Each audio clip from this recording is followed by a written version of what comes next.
What's up, everybody? We have a draft preview for the Goldenrod City Goomys. We're back. It's a brand new season. Little Cup draft. Week 1 just got started, just got finished. Oh, it's been a busy week with work and travel. And I'm getting ready to get on a plane to Chicago tomorrow morning. So we're going to pump out this draft recap video for the Goldenrod City Goomys real quick. For those of you who don't know, my name is Jkkayy, Josh, coach of the Minnesota Mammoth Goldenrod City Goomys, everything in between. We just finished up with our week 1 matchup.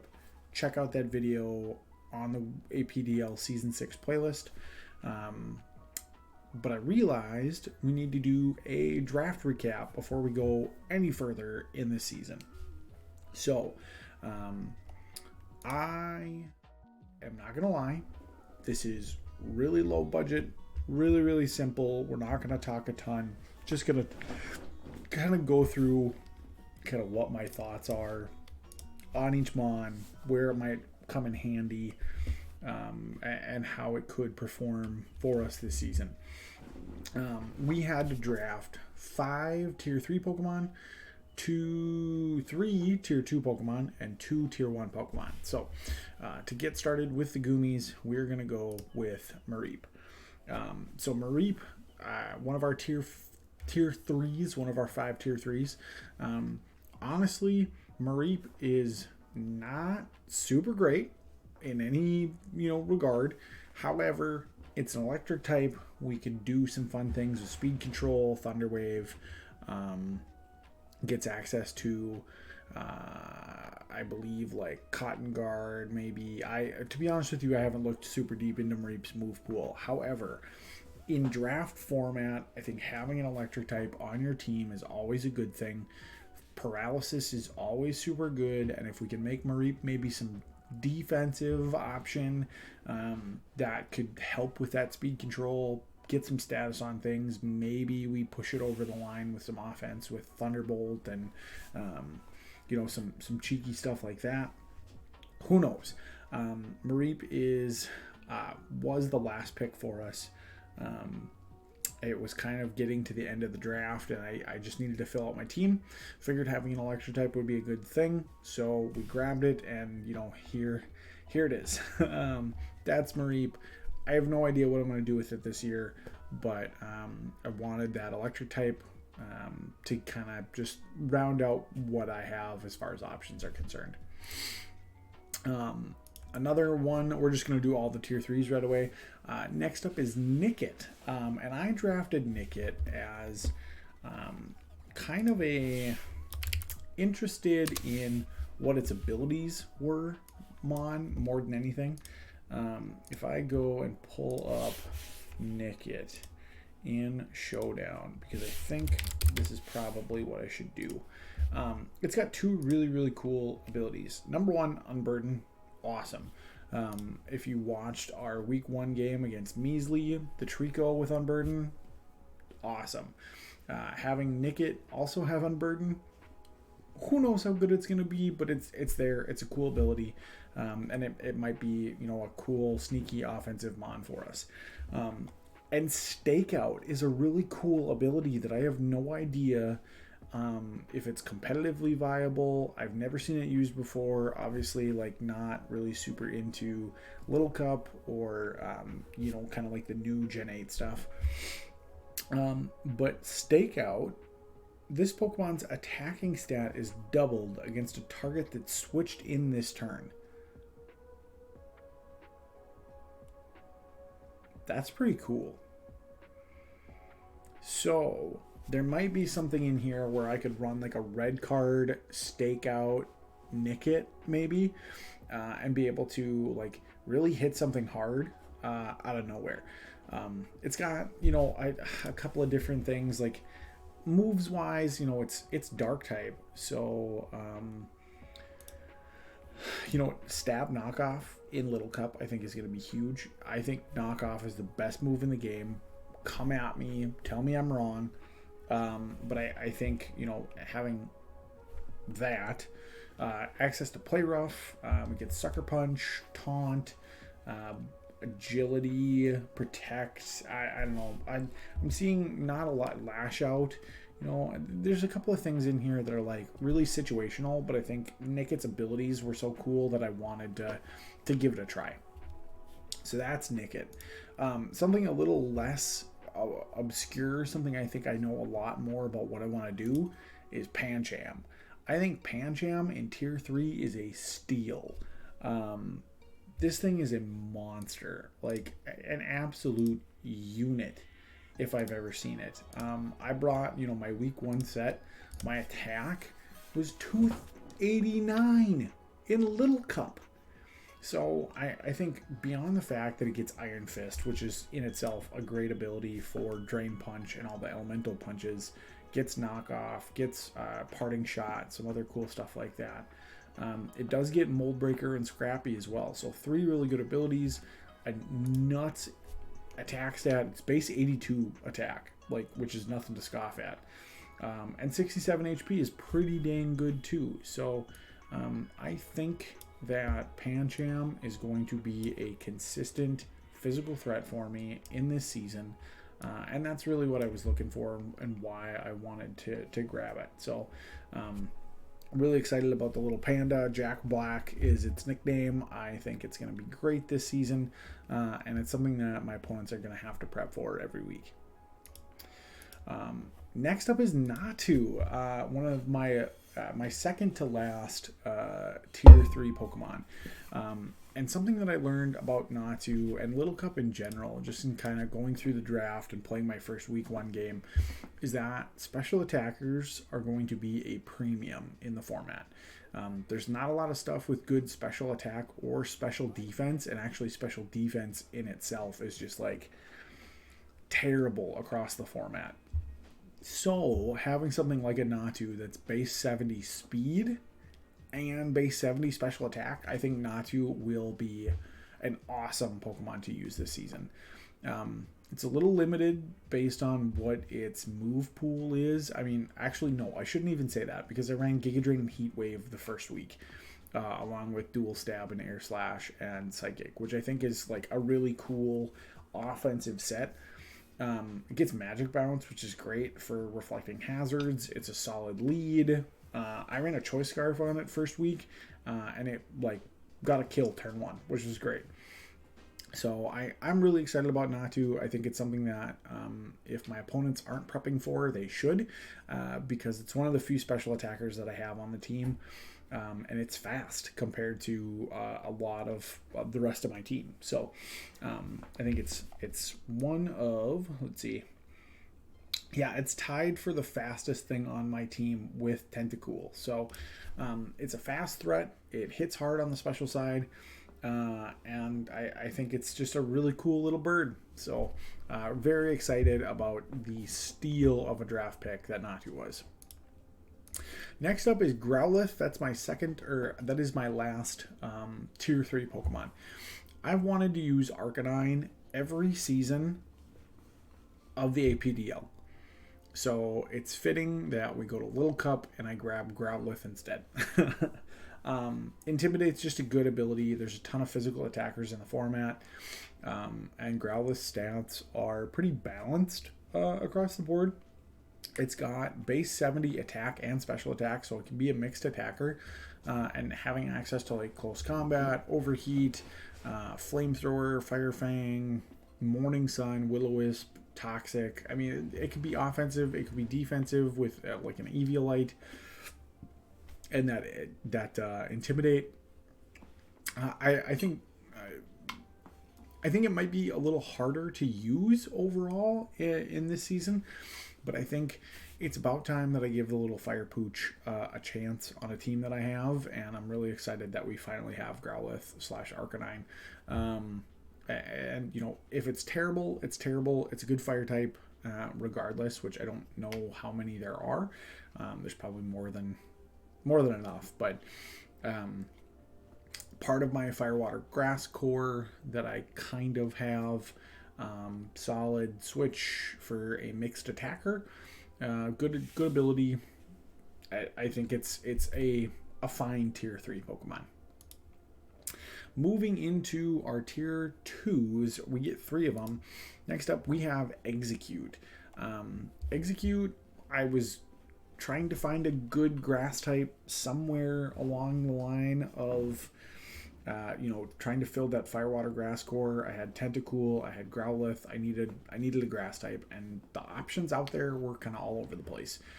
But a tier 2 Mon that was grass type, had really good defensive stat, is Execute. It's base 80 defense, base 60 HP, and it's got 60 special attack, so it's no slouch there either. It is slower than dirt, but it's a bunch of eggs.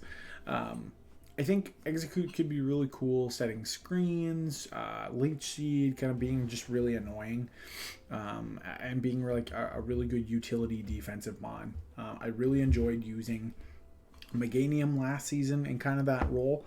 I didn't bring it every week, but when I did, it was super impactful, offensively and defensively.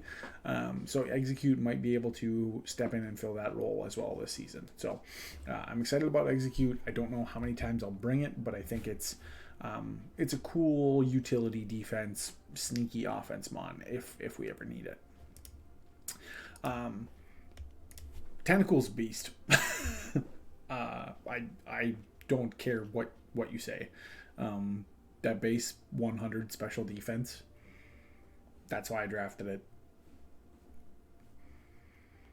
Gets knockoff, rapid spin, scald, gunk shot, sludge bomb. Actually, I don't think it gets gunk shot, but it gets sludge wave and sludge bomb. Poison jab. Tentacle's cool, man. I love this jellyfish. It was really good in week 1. Took a Thunderbolt from a Joltik, no problem. This thing's fat, and with an Assault Vest, like, this could be a really, really, really good Pokemon in the format. Especially like bulky water types are always a thing in draft leagues. Little Cup's a little weird because there's not really like true bulk, but I think Tentacle is as bulky as they get, and on the special side, there's not a lot of things that are hitting hard. So if you have a defensive wall on the special side, use it. And I think Tentacle has already proved that it was worth the draft pick. Next up in tier 2, to round that out, I'm going to take a sip of water quick, is our little dinosaur friend Axio, or dinosaur, dragon, whatever you want to call him. Axio is something that I did not expect to really want to pick, but I was like, yeah, that sounds really cool. It's a setup sweeper on the physical side. Could potentially be like just raw physical damage with the choice band or something like that. But I think just like, I was looking for a dragon type. I didn't have one last season. And like, with Little Cup being as volatile as it is, maybe I get in a situation where like, Dragon Dance or Swords Dance or something with this little Axio wins me a game somewhere along the line. Its move pool isn't as deep as I would like, but it has enough coverage to where it could be dangerous. And it's just kind of trying to find the support for it, I think, is going to be important. I think I would really like to be able to maybe run, execute, set up screens, and then get Axio in at some point to be able to set up and sweep. I think that could be really manageable, really doable. And I think this little dragon boy has some offensive potential. It's pretty frail though. So I don't know, how we're going to work around that. But it does have base 60 defense, so it's not terrible. But 57 speed, 30 special attack, 46 HP, 40 special defense.